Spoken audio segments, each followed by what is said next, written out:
नमस्कार दोस्तों, कैसे हैं आप लोग। उम्मीद करता हूँ अच्छे होंगे। आज हम लोग देखेंगे एडिटेरिया का सेट नंबर 38।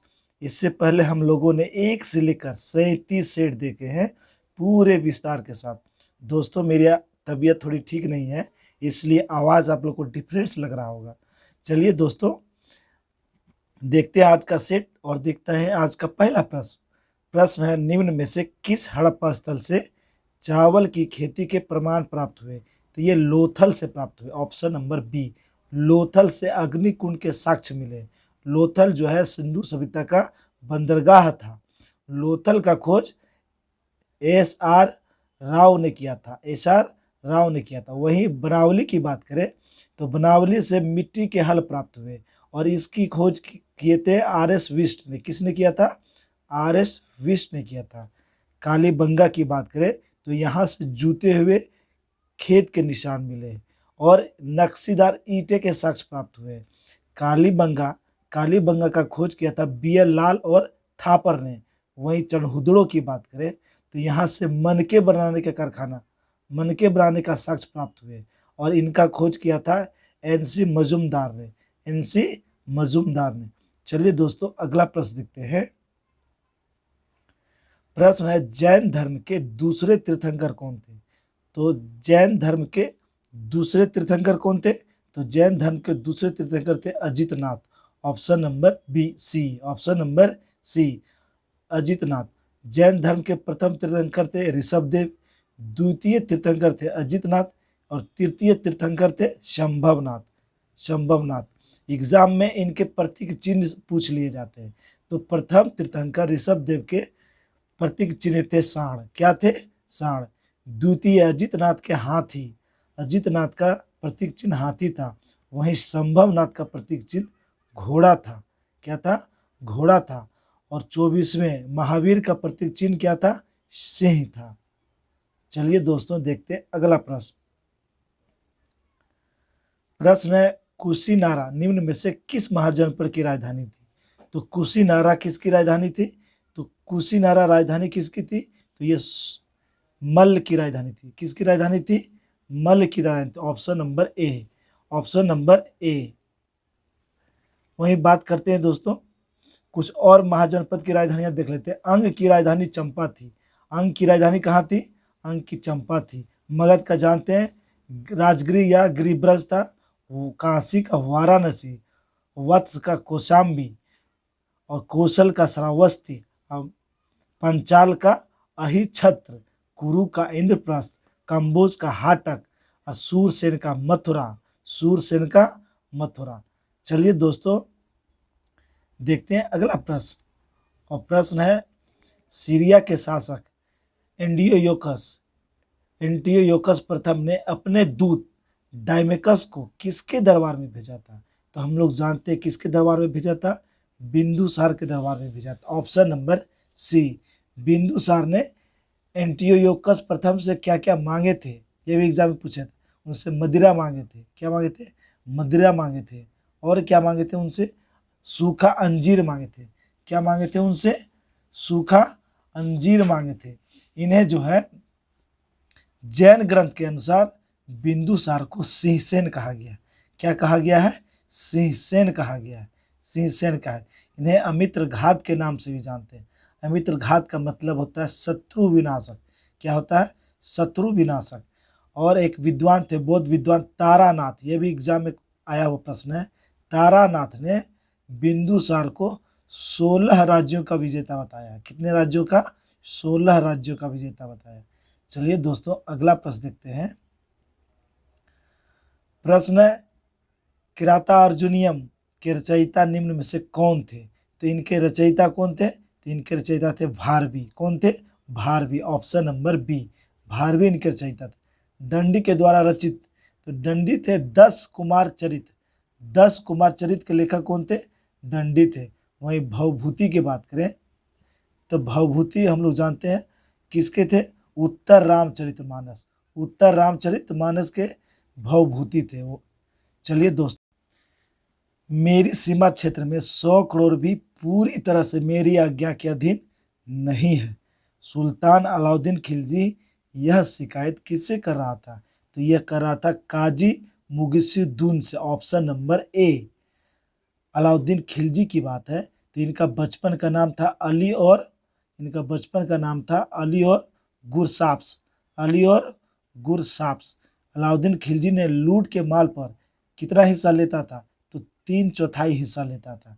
अलाउद्दीन खिलजी ने सिकंदरे सानी की उपाधि धारण किया था। अलाउद्दीन खिलजी ने 2 नया कर लगाया था, चराई कर और गढ़ी कर। मंगोलों ने इनके समय में 6 बार आक्रमण किया था। कितने बार आक्रमण किया था? 6 बार आक्रमण किया था।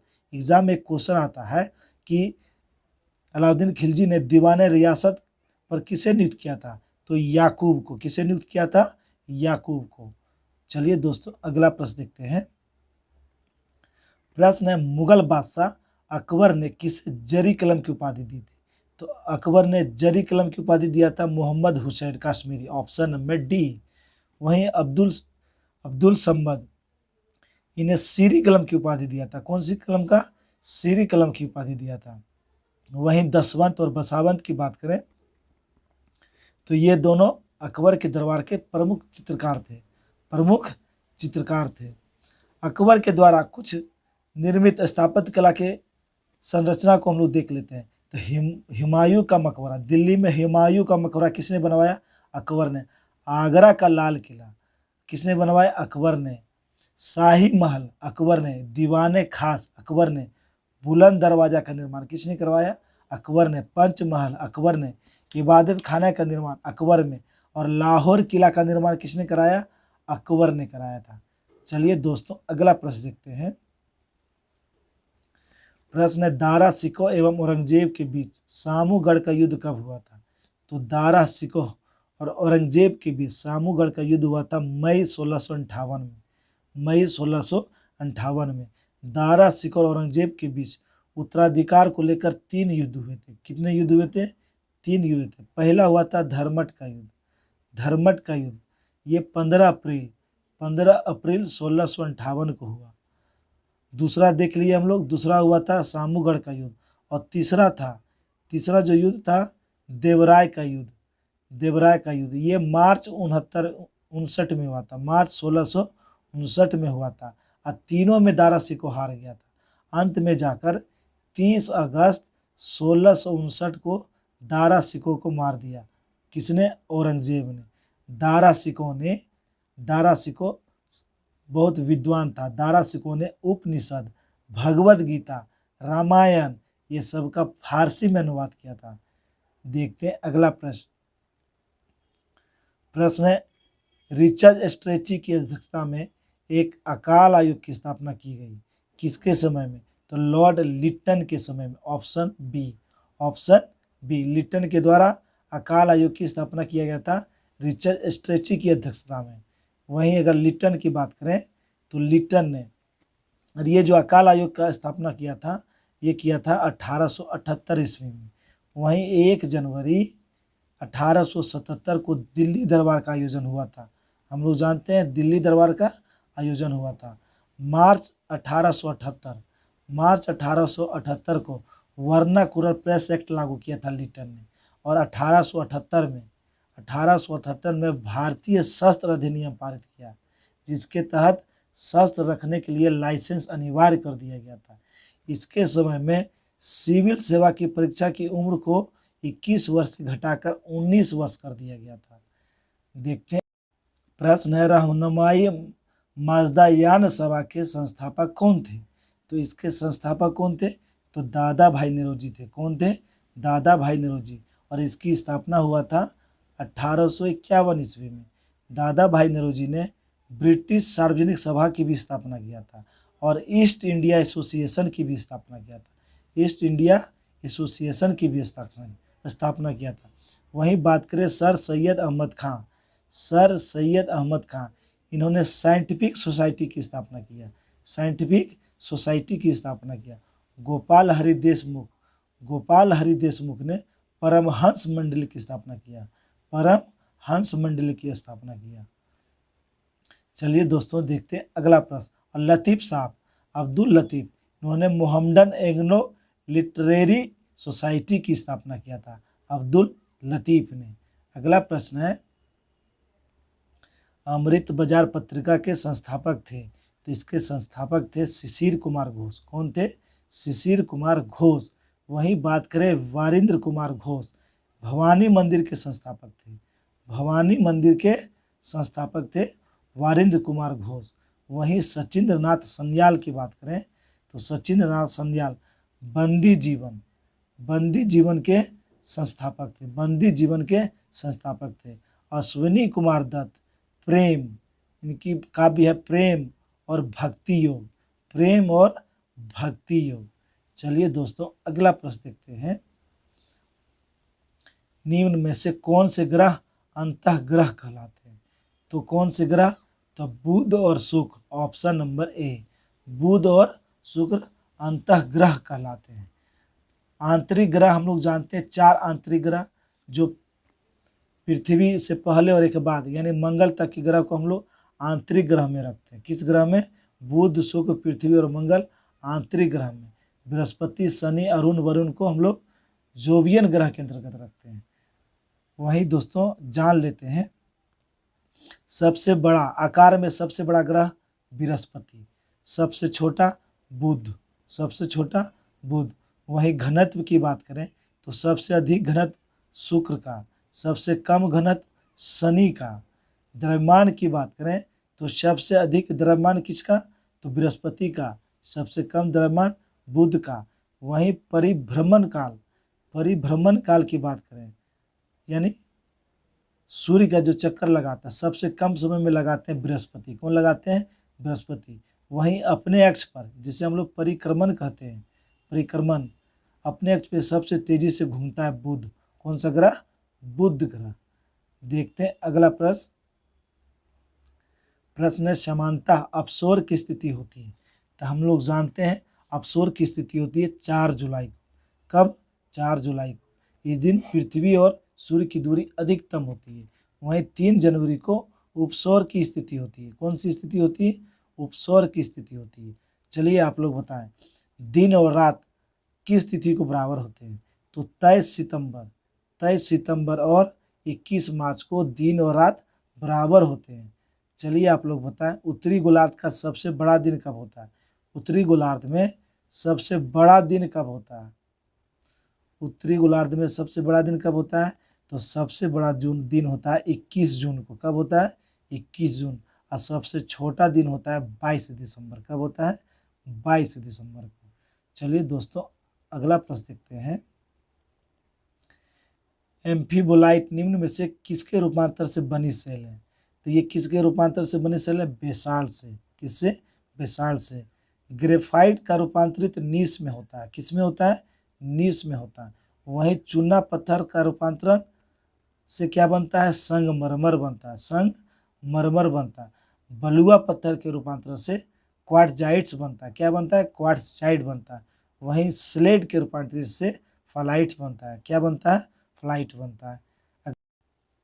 प्रश्न है, पलाया किसके द्वारा निर्मित निक्षेपात्मक स्थल रूप है? तो ये पवन के द्वारा निर्मित स्थलाकृतियाँ कौन कौन है उसे हम लोग क्लियर कर लेते हैं। तो पलाया हो गया, लेगुन, बरखान, लोएस, ये सारे पवन के द्वारा निर्मित स्थलाकृति है। वहीं बात करें हिमनद द्वारा, एग्जाम में आता है हिमनद द्वारा निर्मित स्थलाकृतियाँ, तो हिमनद द्वारा सर्क, टॉर्न, हॉर्न, फियोर्ड, सबसे अधिक बार यही पूछा जाता है, फियोर्ड और ड्रमडिल, ये हिमनद द्वारा निर्मित स्थलाकृतियाँ हैं। वहीं बात करें सागरीय जल द्वारा निर्मित स्थलाकृतियाँ हम लोग देख लें, तो सर्फ, पुलिन, हुक, लूप, ये किसके द्वारा निर्मित होते हैं? सागरीय जल द्वारा निर्मित होते हैं। वहीं भूमिगत जल द्वारा भी पूछा जाता है। भूमिगत जल द्वारा निर्मित स्थलाकृतियाँ, गीजर, सबसे अधिक बार पूछा जाता है, गीजर। उसके बाद युवाला, उसके बाद लेपीज, ये सारे भूमिगत जल द्वारा निर्मित स्थलाकृतियाँ हैं। दोस्तों अगला प्रश्न देखते हैं, निम्नलिखित में से कौन प्रायद्वीपीयों का प्रायद्वीप कहा जाता है? तो प्रायद्वीपीयों का प्रायद्वीप हम लोग जानते हैं यूरोप को कहा जाता है। ऑप्शन नंबर ए, यूरोप को। यूरोप महादेश में कुल 46 देश हैं। यूरोप की सबसे ऊंची चोटी का नाम एलब्रूज है। क्या नाम है? एलब्रूज है, जिसकी ऊंचाई 5462 मीटर है। 5462 मीटर है। यूरोप की सबसे महत्वपूर्ण नदी है डेन्यूब नदी। कौन सी नदी है? डेन्यूब नदी। यूरोप की सबसे लंबी नदी की बात करें तो वोल्गा नदी है। कौन सी नदी है? वोल्गा नदी है। एक क्वेश्चन एग्जाम में आता है, इटली की गंगा किसे कहते हैं? इटली की गंगा किसे कहते हैं? तो पो नदी को। किस नदी को? पो नदी को इटली की गंगा कहते हैं। अगला प्रश्न देखते हैं। प्रश्न है, निम्नलिखित में से कौन सा भारत का जुड़वा शहर नहीं है? तो कौन नहीं है? तो इसमें कटक भुवनेश्वर है, उसके बाद अहमदाबाद गांधीनगर ये भी है, हुबली धारवाड़ ये भी है, त्रिशूर तिरुवल्ला ये नहीं, ऑप्शन नंबर डी। और फेमस जुड़वा नगर है हैदराबाद सिकंदराबाद, ये सबसे फेमस जुड़वा शहर है। चलिए दोस्तों अगला प्रश्न देखते हैं। प्रश्न है, विक्टोरिया जलप्रपात किस नदी पर है? हम लोग जानते हैं विक्टोरिया जलप्रपात जाम्बेजी नदी पर है। किस नदी पर है? जाम्बेजी नदी पर है। वहीं बात करें सबसे ऊंचा जलप्रपात, कौन सा जलप्रपात? एंजिल जलप्रपात। एंजिल जलप्रपात केरी नदी पर है। किस नदी पर है? केरी नदी पर है। इसकी ऊंचाई है 979 मीटर। 979 मीटर। अच्छा आप लोग बताएं, जोग जलप्रपात जो भारत की सबसे ऊंची जलप्रपात है शरावती नदी पर, इसकी ऊंचाई कितनी है? एग्जाम में पूछ दिया, 255 मीटर। कितना है? 255 मीटर। चलिए दोस्तों अगला प्रश्न देखते हैं। और प्रश्न है, ओजोन परत पाई जाती है। तो ओजोन परत जानते हैं हम लोग समताप मंडल में पाए जाते हैं। समताप मंडल में जो सूर्य से आने वाले परावैंगनिक किरणों से हमें बचाती है। वहीं बात करें समताप मंडल, तो समताप मंडल की मोटाई कितनी होती है? 50 किलोमीटर। 50 किलोमीटर। ध्रुवों पर इसकी मोटाई अधिक होती है और विषुवत पर कम होता है। वहीं बात करें क्षौ मंडल, तो इसकी एवरेज ऊंचाई है 13 से 14 किलोमीटर। ध्रुवों पर इसकी मोटाई 8 किलोमीटर और वहीं विषुवत रेखा पर 18 किलोमीटर। और इसमें मौसमी घटनाएं सब क्षौ मंडल में ही होती हैं। समताप मंडल, इसमें जो है मौसमी घटनाएं नहीं होती है। वायुयान के लिए सबसे उपयुक्त होता है आयन मंडल। आयन मंडल की ऊंचाई कितना होता है? 80 किलोमीटर से 400 किलोमीटर। इसमें विद्युत आवेशित कण पाए जाते हैं जो रेडियो तरंग के लिए काफ़ी उपयोगी होते हैं। वहीं मध्य मंडल की बात करें तो इसकी ऊंचाई जो है समताप मंडल से अगला 80 किलोमीटर होता है। चलिए दोस्तों अगला प्रश्न देखते हैं। सौर मंडल में ग्रहों के क्रम में मंगल और शनि के बीच कौन सा ग्रह आता है? तो मंगल और शनि, तो मंगल और शनि के बीच बृहस्पति आता है। ग्रहों का क्रम अगर देखें तो सूर्य के बाद से दूरी के अनुसार बुध, शुक्र, पृथ्वी, मंगल, बृहस्पति, शनि, अरुण और वरुण। पृथ्वी हमारा जो है सूर्य से तीसरा, क्रम में सूर्य से तीसरा है। चलिए दोस्तों देखते अगला प्रश्न। प्रश्न है, निम्नलिखित में से किस वर्ग के जंतु समतापी होते हैं? तो इसमें देख लेते हैं, इसका आंसर हो जाएगा पक्षी। समतापी यानी उसका शरीर का तापमान हमेशा एक जैसा होता है। पक्षी, मनुष्य, पालतू जानवर ये सारे समतापी होते हैं। वहीं बात करें असमतापी, असमतापी, तो असमतापी इसका जो रक्त होते हैं वह ठंडे होते हैं। सांप, मत्स्य, उभयचर ये सारे जो है, कछुआ, ये सारे मेढक, ये सारे क्या होते हैं? ये सारे जो है असमतापी जंतु होते हैं। चलिए दोस्तों अगला प्रश्न देखते हैं। प्रश्न है, केचुए श्वसन करते हैं। तो केचुए किससे श्वसन करते हैं? त्वचा से। त्वचा के द्वारा केचुआ श्वसन करता है। वहीं गिल्स की बात करें तो हम लोग जानते हैं मछलियाँ गिल्स के द्वारा श्वसन करती है। बाकी लगभग सारे जंतुएं जो है फेफड़ा से सांस लेते हैं। चलिए दोस्तों, अगला प्रश्न है, निम्नलिखित में से कौन एक कोशिकीय जीव नहीं है? तो एक कोशिकीय जीव नहीं है की बात करें तो कौन नहीं है, तो इसका आंसर हो जाएगा क्लेमिडोमोनास, ऑप्शन नंबर बी, क्लेमिडोमोनास। बाकी ये सारे पेरासिमियम, कवक, जीवाणु, अमीबा, ये सारे जो है एक कोशिकीय जीव होते हैं। इसकी शरीर में इसकी रचना जो एक कोशिका से होता है। बाकी जो है जितने जंतु हैं उनकी रचना अनेकों कोशिकाओं से होती है और उसे बहुकोशिकीय जीव कहा जाता है। चलिए दोस्तों, अगला प्रश्न है, पादपों में कोशिका भित्ति किसकी बनी होती है? तब पादपों में कोशिका भित्ति सेल्यूलोज की बनी होती है, option number C, option number C. वहीं बात करें कोशिका झिल्ली की, कोशिका झिल्ली, तो कोशिका झिल्ली किसकी बनी होती है?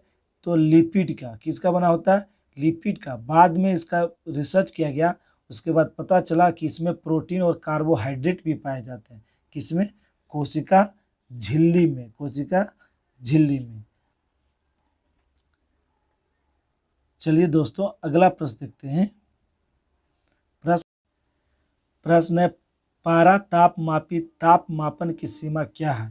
तो इसकी सीमा -39 डिग्री से 350 degree Celsius, option number A. हम लोग जानते हैं तारा -39 डिग्री सेल्सियस पर जमता है। वहीं बात करें गैस तापमापी, गैस तापमापी 500 डिग्री सेल्सियस तक नाप सकते हैं जब हाइड्रोजन गैस का यूज करते हैं। वहीं 1500 डिग्री सेल्सियस तक नाप सकते हैं जब नाइट्रोजन गैस का यूज करते हैं। वहीं बात करें प्लेटिनम प्रतिरोध तापमापी, प्लेटिनम प्रतिरोध रेसिडेंस तापमापी से हम लोग -200 डिग्री सेल्सियस से 1200 डिग्री सेल्सियस टेम्परेचर नाप सकते हैं। वहीं प्रश्न है, पेलाग्रा रोग किस विटामिन की कमी के कारण होता है? तो ये किसकी कमी के कारण होता है? नियासिन के कारण। B3 का रासायनिक नाम है। B3 के कारण की कमी के कारण ही पेलाग्रा रोग होता है। इसे ही हम लोग 4D सिंड्रोम कहते हैं, 4D सिंड्रोम कहते हैं। वहीं बात करें थायमीन, थायमीन इसे B1 का रासायनिक नाम थायमीन है, इससे बेरी नामक बीमारी होती है। वहीं बात करें राइबोफ्लोविन, राइबोफ्लेविन B2 का रासायनिक नाम, इससे त्वचा का फटना, आँखों का लाल होना B2 की कमी से होता है। वहीं कैल्सीफेरोल, ये विटामिन डी का रासायनिक नाम है। रिकेट्स, विटामिन डी की कमी से कौन सी बीमारी होती है? रिकेट्स बीमारी होती है। चलिए दोस्तों, अगला प्रश्न देखते हैं। प्रश्न है, प्रकाश का रंग निर्धारित होता है उसके डैश से? तो प्रकाश का रंग उसके तरंग दैर्ध्य से निर्धारित होता है, option number B, option number B. सबसे अधिक तरंग दैर्ध्य किसका होता है? लाल का होता है। वहीं सबसे कम तरंग दैर्ध्य किसका होता है? बैंगनी का होता है। वहीं अपर्तनांक की बात करें तो सबसे कम अपर्तनांक होता है लाल का और सबसे अधिक होता है बैंगनी का। इसलिए सबसे अधिक जो है विक्षेपण किस रंग का होता है? तो सबसे अधिक विक्षेपण बैंगनी का होता है, क्योंकि इसका तरंग दैर्ध्य कम है। और सबसे कम विक्षेपण होता है लाल रंग का। चलिए दोस्तों, अगला प्रश्न देखते हैं। प्रश्न है, विद्युत धारा का एसआई मात्रक है? तो विद्युत धारिता का एसआई मात्रक क्या है? फेराडे। क्या है? फेराडे। जबकि एम्पियर विद्युत धारा का एसआई मात्रक, एम्पियर विद्युत धारा का एसआई मात्रक। वोल्ट जो है विभवांतर का एसआई मात्रक। किसका? विभवांतर का एसआई मात्रक। टेस्ला या चुंबकीय क्षेत्र का एसआई मात्रक है, चुंबकीय क्षेत्र का एसआई मात्रक है। चलिए दोस्तों, अगला प्रश्न देखते हैं। निम्नलिखित में से कौन सी धातु जल के साथ सामान्य ताप पर अभिक्रिया करती है? तो कौन सी धातु? सोडियम करती है। कौन सी धातु? सोडियम। जब जल के साथ अभिक्रिया करती है तो क्या चीज़ का निर्माण करती है? NaOH का और हाइड्रोजन गैस मुक्त होता है, H2। इसे इधर लिख देते हैं, H2 मुक्त होती है। इसे बैलेंस कर ले, 2Na2H2O, इधर 2, तो इसे ये बैलेंस हो गया। तो जो है जल के साथ जब सोडियम अभिक्रिया करती है तो NaOH और हाइड्रोजन गैस मुक्त होता है। चलिए दोस्तों, अगला प्रश्न देखते हैं। स्वतंत्र रूप से गिर रही किसी वस्तु की गति उदाहरण है। तो ये किसका उदाहरण है? एक समान त्वरण का।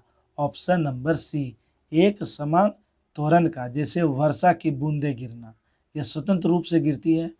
चलिए दोस्तों अगला प्रश्न देखते हैं। अब प्रश्न है, सस्ते आभूषण बनाने में उपयोग होने वाले रोल्ड गोल्ड निम्नलिखित में से किस अवयव का बना होता है? तो रोल्ड गोल्ड हम लोग जानते हैं, बहुत बार देखे भी हैं सेट में, कॉपर और एल्युमिनियम। कॉपर और एल्युमिनियम के मिश्रण से रोल गोल्ड बनाया जाता है। वहीं बात करें कॉपर और निकेल, मोनेल मेटल, कॉपर और निकेल के मिश्रण से मोनेल मेटल बनाया जाता है।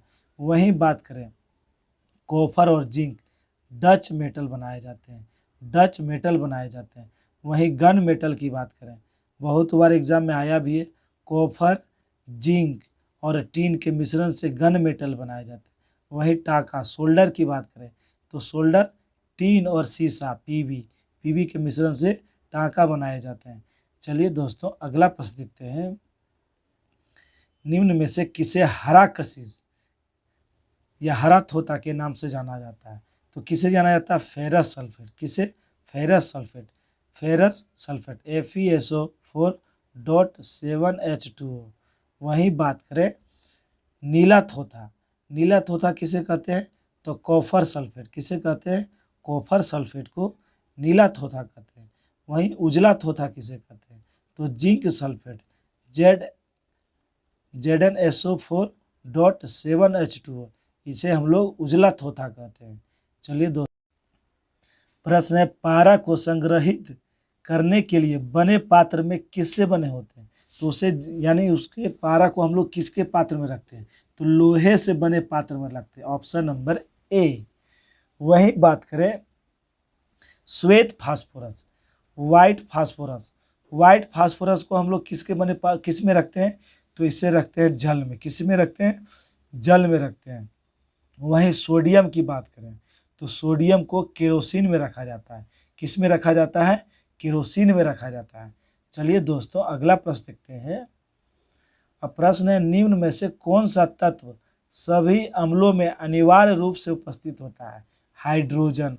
हाइड्रोजन तत्व जितने भी अम्ल होते हैं सब में उपस्थित होते हैं। और हाइड्रोजन और अम्ल की बात करें तो अम्ल जो है जल में घुलकर, अम्ल जो है जल में घुलकर H+ आयन देता है।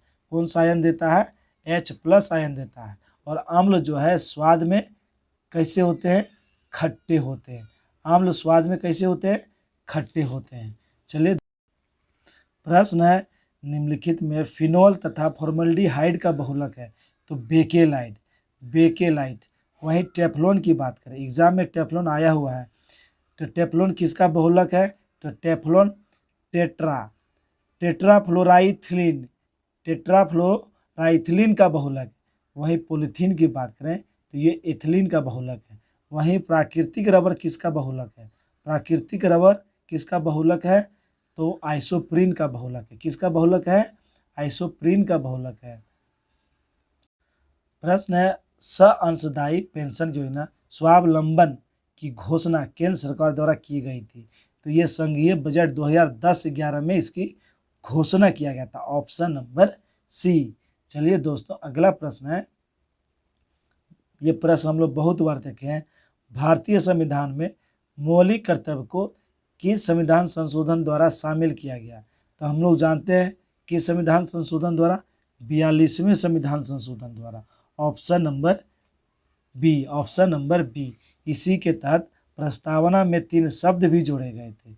और 42वें संविधान संशोधन के तहत लोकसभा का कार्यकाल 6 वर्ष कर दिया गया। वहीं 44वें संविधान संशोधन के तहत संपत्ति के अधिकार को कानूनी अधिकार बना दिया गया। और इसमें लोकसभा का कार्यकाल को पुनः 5 वर्ष स्थापित किया, पुनः 5 वर्ष स्थापित किया गया। और राष्ट्रीय आपातकाल जो आंतरिक विद्रोह से लगाते थे, तो आंतरिक विद्रोह को हटाकर सशस्त्र विद्रोह की जगह पर सशस्त्र विद्रोह जोड़ा गया था। चलिए दोस्तों अगला प्रश्न है, सामान्यतः लोकसभा का नेता होते हैं, तो लोकसभा के नेता कौन होते हैं?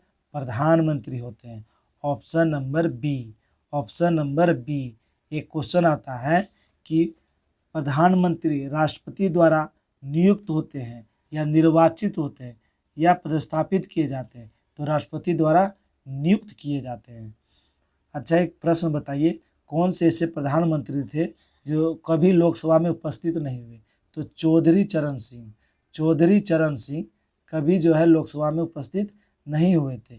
प्रधानमंत्री की चर्चा अनुच्छेद 75 में है और अनुच्छेद 74 में मंत्री परिषद की चर्चा है। मंत्री परिषद की चर्चा है। चलिए दोस्तों, अगला प्रश्न है, मंत्री परिषद सामूहिक रूप से किसके प्रति उत्तरदायी होते हैं? तो मंत्री परिषद सामूहिक का बात आया तो सामूहिक रूप से लोकसभा के प्रति, और व्यक्तिगत रूप की बात हो तो व्यक्तिगत रूप से राष्ट्रपति के प्रति उत्तरदायी होते हैं। अच्छा, आप लोग बताइए, मंत्री कितने प्रकार के होते हैं? मंत्री 3 प्रकार के होते हैं, कैबिनेट मंत्री, राज्य मंत्री और उपमंत्री। तो आप लोग बताइए, मंत्रिमंडल का निर्माण किससे होता है? मंत्रिमंडल का निर्माण प्रधानमंत्री और कैबिनेट मंत्री को मिलाकर होता है। प्रधानमंत्री और कैबिनेट मंत्री को मिलाकर मंत्रिमंडल का निर्माण होता है, उसमें राज्य मंत्री और उपमंत्री नहीं जोड़ा जाता है। चलिए दोस्तों, अगला प्रश्न है, निम्नलिखित में से किसी भी भौगोलिक क्षेत्र को अनुसूचित क्षेत्र घोषित करने का संवैधानिक अधिकार है? ये किसे है? राष्ट्रपति को। Option number B. वहीं अगला प्रश्न है, किसे अस्थायी मितव्ययिता समिति कहा जाता है? तो प्राक्कलन समिति को कहा जाता है। प्राक्कलन समिति में कुल 30 सदस्य होते हैं, 30 के 30 लोकसभा से होते हैं। इनका कार्यकाल 1 वर्ष का होता है। लोक लेखा समिति, इसमें सदस्यों की संख्या 22 होती है और 15 लोकसभा के होते हैं और 7 राज्यसभा से होते हैं। इनका जो अध्यक्ष होता है वह विपक्षी दल का होता है। चलिए दोस्तों, देखते हैं अगला प्रश्न है, राष्ट्रीय मानवाधिकार आयोग के सदस्यों का कार्यकाल होता है?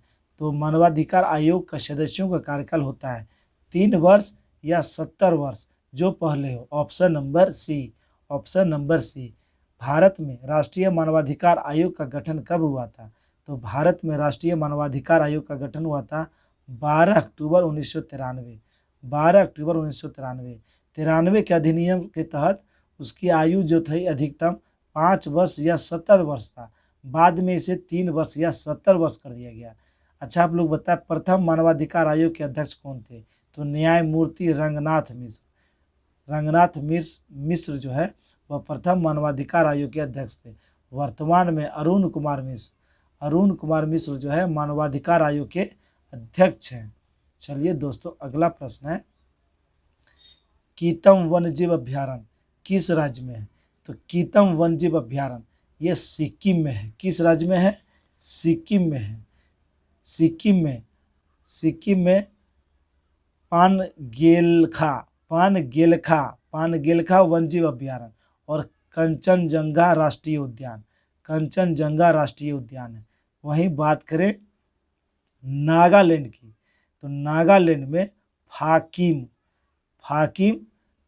वन्यजीव अभ्यारण्य है और एक नेशनल पार्क है जो एग्जाम में आता है, इटाकी राष्ट्रीय उद्यान। ये किस राज्य में है? नागालैंड में। वहीं बात करें मिजोरम की, तो मिजोरम में दम्पा वन्यजीव अभ्यारण्य है और मुरलेन राष्ट्रीय उद्यान है। ये एग्जाम में आया हुआ क्वेश्चन है, ये मिजोरम में है। वहीं बात करें मणिपुर, तो मणिपुर में राष्ट्रीय उद्यान 2 फेमस है। एक तो विश्व प्रसिद्ध है जो तैरता हुआ राष्ट्रीय उद्यान केबुल लामजाओ, और दूसरा सिरोही राष्ट्रीय उद्यान। ये किस राज्य में है? मणिपुर में है। चलिए दोस्तों, अगला प्रश्न देखते हैं, भारत में निम्न में से किस राष्ट्रीय उद्यान में हंगुल पाए जाते हैं? तो ये दाचीग्राम राष्ट्रीय उद्यान। ये कहाँ है? जम्मू कश्मीर। कहाँ है? जम्मू कश्मीर में। गिर वन एशियाटिक शेर के लिए फेमस है। वहीं काजीरंगा नेशनल पार्क जो असम में है, एक सींग गेंडे वाले के लिए प्रसिद्ध है। अच्छा, जंगली गधे कहाँ? तो कच्छ के रण में जंगली गधे पाए जाते हैं। वहीं घड़ियाल के लिए प्रसिद्ध भितरकनिका भीतरकनिका राष्ट्रीय उद्यान उड़ीसा में है। चलिए दोस्तों, अगला प्रश्न है, विश्व स्वास्थ्य संगठन का मुख्यालय कहाँ स्थित है? तो विश्व स्वास्थ्य संगठन का मुख्यालय जेनेवा में है। वहीं विश्व स्वास्थ्य संगठन WHO, इसकी स्थापना 7 अप्रैल 1948 को किया गया था। जेनेवा में ILO की भी मुख्यालय है, WTO का भी मुख्यालय है और विपो का भी मुख्यालय जेनेवा में है। विपो का भी मुख्यालय कहाँ है? जेनेवा में है। चलिए दोस्तों, अगला प्रश्न है, बांस नृत्य किस राज्य का प्रसिद्ध लोक नृत्य है? तो बांस लोक नृत्य यह मिजोरम का प्रसिद्ध लोक नृत्य। किसका? मिजोरम का। पाखुविना लोक नृत्य भी मिजोरम का प्रसिद्ध लोक नृत्य है। वहीं असम की बात करें तो बिहू, नट पूजा, खेल गोपाल ये असम की प्रसिद्ध लोक नृत्य है। वहीं मणिपुर की बात करें तो मणिपुर में राखल, महारास और नटरास ये मणिपुर की फेमस लोक नृत्य है। वहीं बात करते हैं हम लोग सिक्किम का तो सिक्किम का सिंघाई चाम प्रमुख लोक नृत्य सिंघाई चाम। चलिए दोस्तों, अगला प्रश्न है, रक्षा अनुसंधान एवं विकास संगठन का मुख्यालय कहाँ है? यानी DRDO। तो DRDO का मुख्यालय कहाँ है? नई दिल्ली में। और इसकी स्थापना कब हुआ था? 1958 में। तो आप लोग बताइए, इसरो की स्थापना कब हुआ था? इसरो की स्थापना कब हुआ था? 15 अगस्त 1969 को। 58 में ही नासा की भी स्थापना हुआ था। नासा का स्थापना हुआ था। चलिए दोस्तों, अगला प्रश्न है, निम्न में से किन वस्तुओं की मांग में उपभोक्ता की आय में वृद्धि के साथ गिरावट होती है? तो किन वस्तुओं में? तो निम्न स्तरीय वस्तुओं में वस्तु की मांग में उपभोक्ता की आय में वृद्धि के साथ गिरावट होती है। Option number D. अगला प्रश्न है, भारत में वास्तविक सकल राष्ट्रीय उत्पाद की संचयी वार्षिक वृद्धि दर अधिकतम रही। तो ये 8वीं पंचवर्षीय योजना में सबसे अधिक रहा। लक्ष्य रखा गया था 5.6 का और प्राप्त किया 6.8 इतना वृद्धि प्राप्त किया था। और इसका 8वीं पंचवर्षीय योजना का मुख्य उद्देश्य था सर्वांगीण मानव विकास। अब प्रधानमंत्री रोजगार कार्यक्रम किसमें स्टार्ट हुए थे? 8वीं पंचवर्षीय योजना में। वहीं बात करते हैं 7वीं पंचवर्षीय योजना। तो 7वीं पंचवर्षीय योजना का उद्देश्य था उत्पादकता को बढ़ाना, रोजगार जुटाना, समता तथा न्याय आधारित सामाजिक व्यवस्था का स्थापना करना, भोजन, काम और उत्पादन इसका नारा दिया गया था। इसमें किस पंचवर्षीय योजना में? 7वीं पंचवर्षीय योजना में। और सबसे अधिक इसमें बल दिया गया था मानव विकास संसाधन पर। वहीं 6ठी पंचवर्षीय योजना की बात करें, 6ठी पंचवर्षीय योजना गरीबी उन्मूलन और रोजगार इसका मुख्य उद्देश्य था। गरीबी उन्मूलन और रोजगार में वृद्धि करना इसका मुख्य उद्देश्य था। इसी पंचवर्षीय योजना के दौरान ट्राइसेम का स्थापना हुआ था। चलिए दोस्तों, देखते हैं आज का अंतिम प्रश्न है, किसी वस्तु का भार अधिकतम होगा कहाँ पर? तो ध्रुवों पर। कहाँ होगा? ध्रुवों पर सबसे अधिक होगा, क्योंकि ध्रुवों पर G का मान अधिक होता है। वहीं उससे कम विषुवत रेखा पर। और किसी वस्तु का भार शून्य हो जाएगा पृथ्वी के केंद्र में।